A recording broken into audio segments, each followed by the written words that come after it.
You know, I saw a lot of brothers that took to social media after old Dumbo Ears Obama said something to a room full of young black men a couple of weeks ago. But since everybody has an opinion, and that's from a lot of people that I respect, and then some other individuals that are really nothing more than just a disappointing thumbnail that I'm gonna scroll past, talking about Obama chastising black men. Look, man, I am 50 years old, and I can listen to another man, even if he's being critical, and not take it like I'm some kind of 12-year-old baby. But you want to get mad, feel offended? Listen, we do not have time to stand and argue in the middle of a burning house, because Bill Cosby said way more shit than that. He was like on some ultra white face type shit.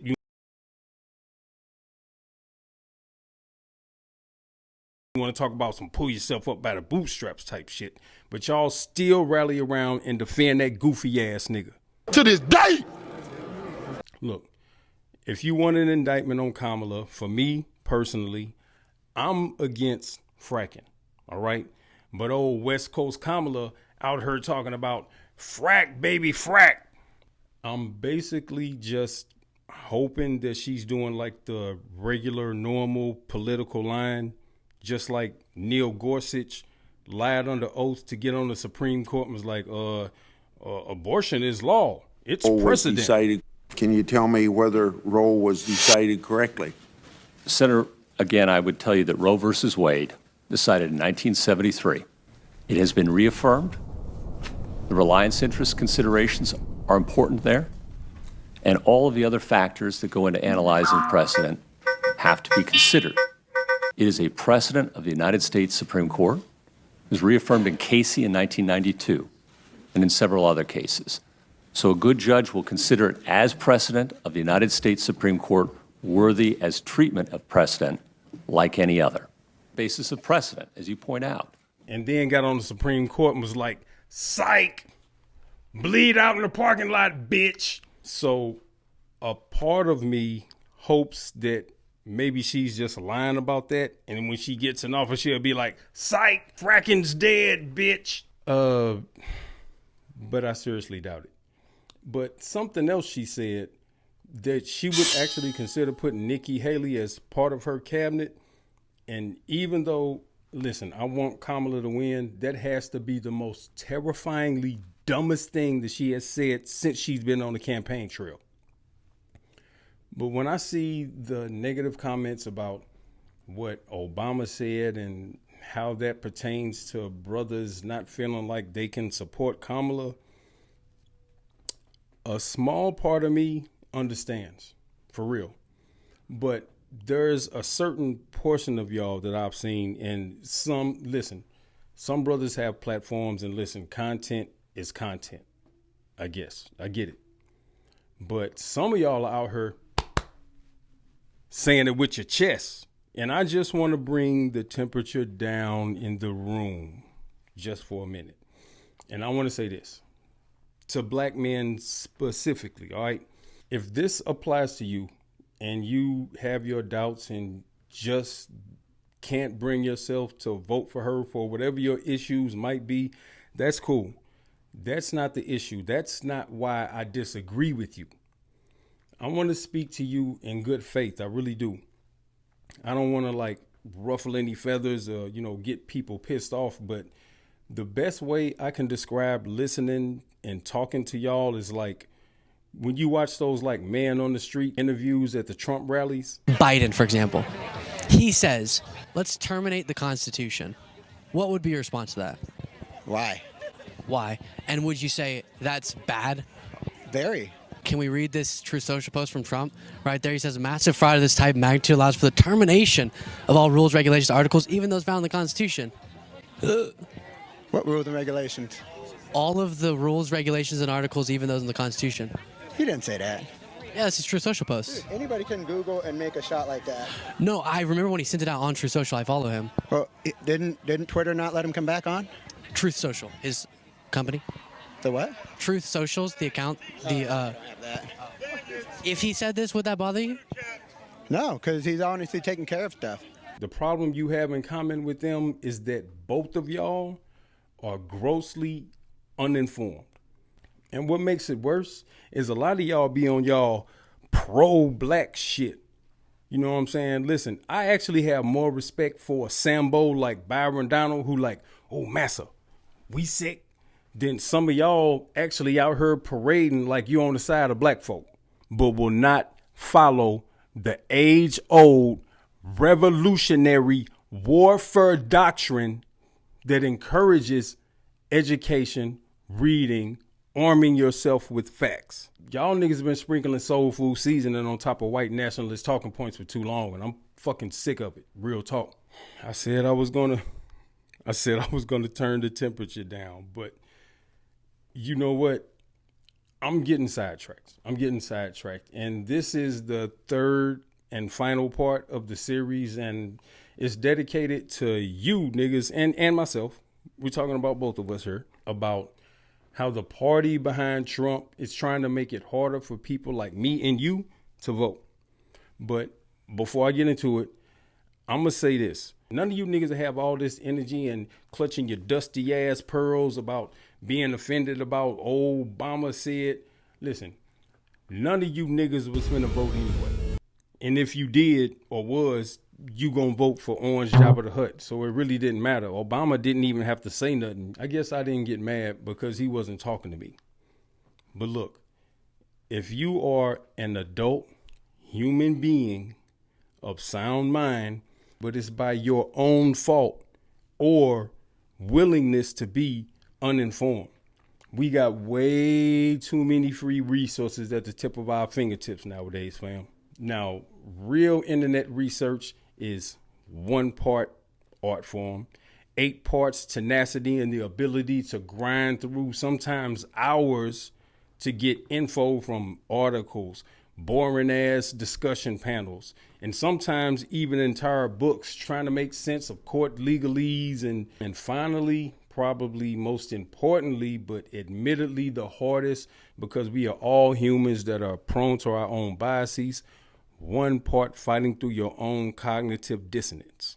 Having to accept something that you once held true was not really true at all. And I'm talking about a 3-dimensional reality as it pertains to politics in this very moment as I'm writing and recording this. Like, we're not getting all esoteric and nothing like that. That's like for another channel. But let's get to the mission at hand. One of the sources I provide in the description below is actually a link to the documentary Vigilantes Inc. by investigative journalist Greg Palast. It was a huge part of my research for this piece. It's an attempt to remove a lot of from voting. Get out of my house now.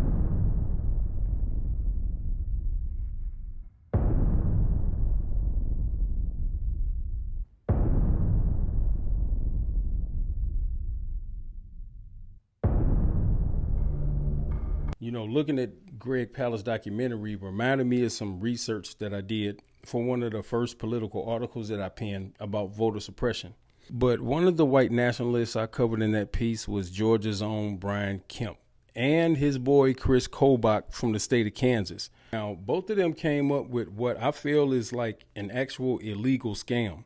They cross-referenced the names on voting rolls between their respective states, Texas and Kansas City, and matched them up with people with the last names like Gonzalez, Romero, Herrera, and so on.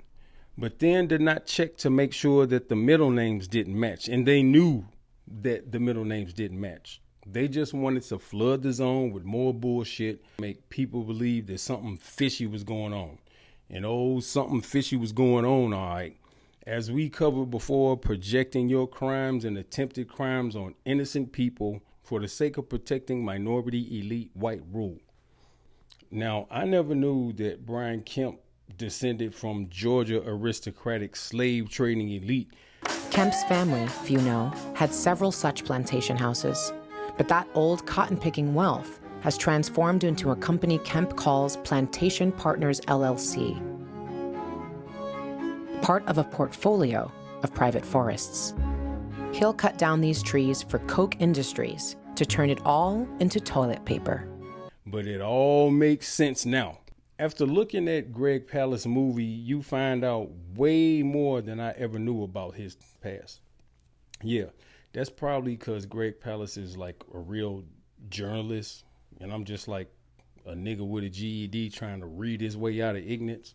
But while Georgia might be the OG Debo block bully kingpin of voter suppression, all the other Confederate states, even my beautiful flower state of Missouri, along with other states like Michigan, Pennsylvania, have white nationalists in office that wouldn't be there if decent people actually went to the polls. But, you know, a lot of black men in Atlanta tried to go vote and found that they were knocked off of the voting rolls.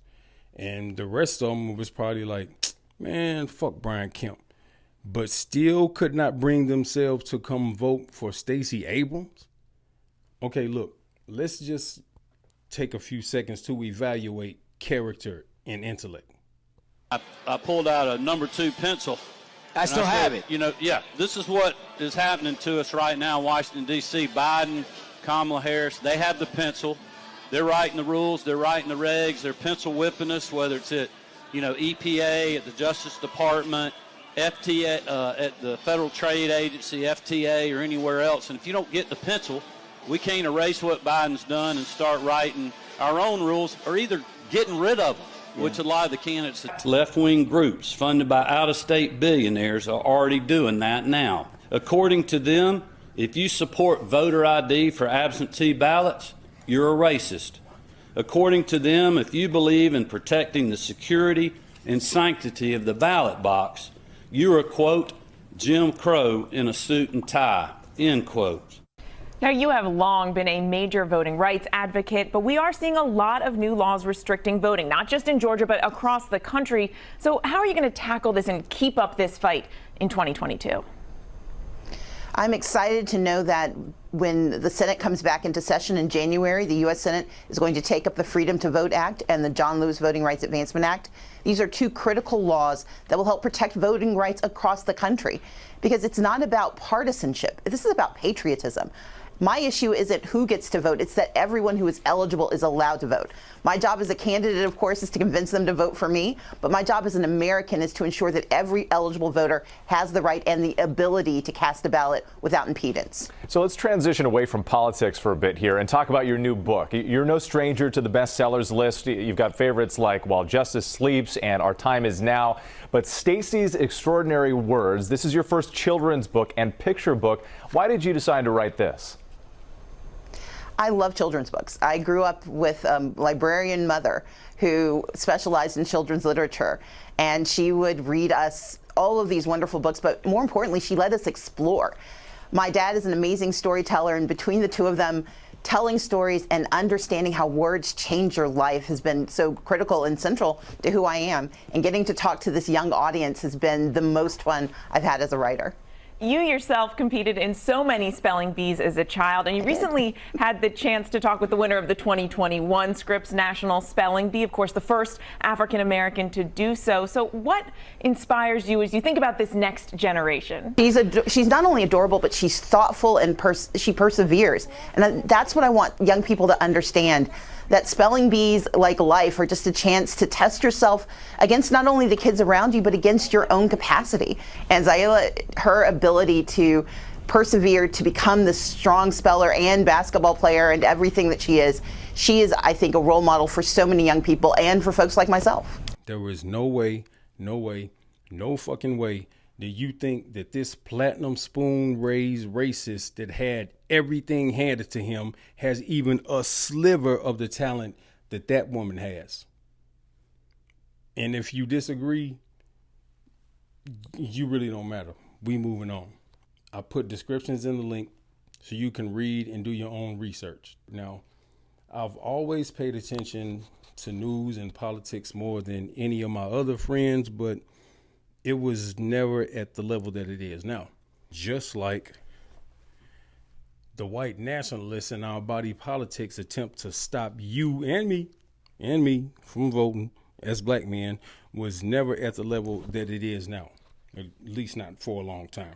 But please tell me that you know about OVA Greater Houston versus Paxson, or Eternal Vigilance Action Incorporated versus Georgia, or ACLU versus Michigan Foreman, or Wiki versus Wisconsin Election Commission, or Citizens Outreach Foundation versus Burgess in Nevada, or United Sovereign Americans Incorporated versus Nelson in Texas, or Coalition for Open Democracy versus Scanlan in New Hampshire, whatever.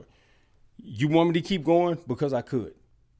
Look, there's a link to all of these voter suppression court cases in almost every state. And thanks to the great people over at the ACLU who compiled a lot of this stuff in a long list that you can go by one and go read that shit.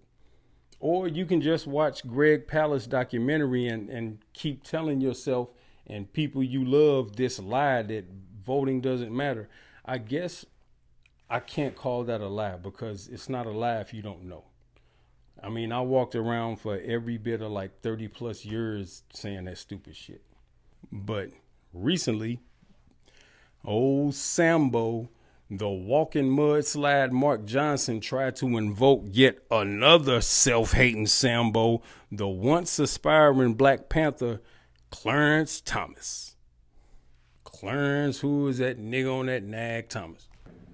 And from my standpoint, as a black American, as far as I'm concerned, it is a high-tech lynching.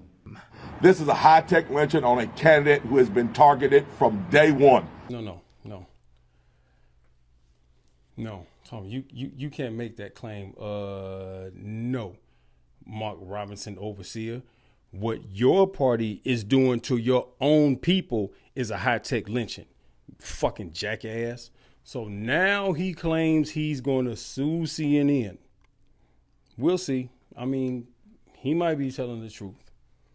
I mean, that it actually is a high-tech hit job. But if I'm using my white nationalist bullshit meter, then yeah, mudslide Mark, you're a Confederate flag-carrying bugle boy. Then it's the old Trump playbook. Deny, deflect, power through. Your shamelessness is your superpower. I call bullshit. The niggas had clown written all over them since day one. And your owner is fucking, listen, I don't care that Kamala is a woman. I don't care about her ethnicity. What I care about is the real time happening as I'm recording this situation all around the country where there's only one party, Trump's party, that are spending hundreds of millions of dollars to try to suppress our vote, me and yours. It's mostly only black and brown people who they're doing this to, because it's all about maintaining white minority rule. And I don't know why that's so hard to see. Like, what in the actual fuck did y'all do to your algorithm to have all of this just go right over your head and you not notice it? The fuck? You say fuck the system, I say cool. I'm down with that. But Democrats are the weakest enemy in that system within this fight. Like, what world are y'all niggas living in? Oh, I forgot. Your fucking feelings. Listen, Trump wants to bring back qualified immunity. Properly. Second, to qualify for this new funding and all other Justice Department grants, I will insist that local jurisdictions return to proven common sense policing measures, such as stop and frisk. Very simple. You stop them and you frisk them. Strictly enforcing existing gun laws against convicted felons, cracking down on the open use of illegal drugs, and cooperating with ICE to get criminal aliens off our streets and get them out of our country. Third, we will go after the radical Marxists. You know what I'm saying? He wants to bring back stop and frisk. And for the people in the back, what is qualified immunity?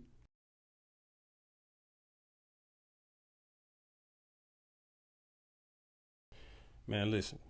What you need is for Kamala to cook you up some steak and eggs, because we don't do pork around here, and give you a hug. That's really all y'all want, to be seen, to have access. Uncle Luke didn't have too many like good things to say about Kamala until she sat down with him. Now he's cool.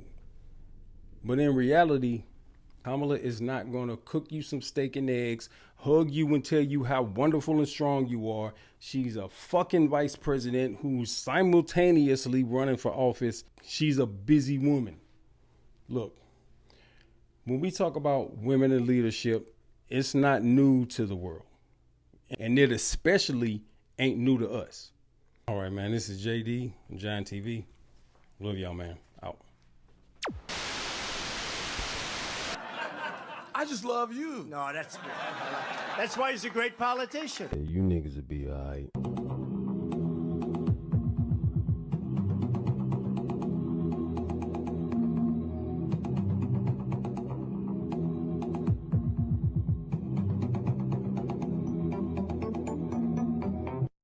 Look at my African American over here. Look at him. Are you the greatest?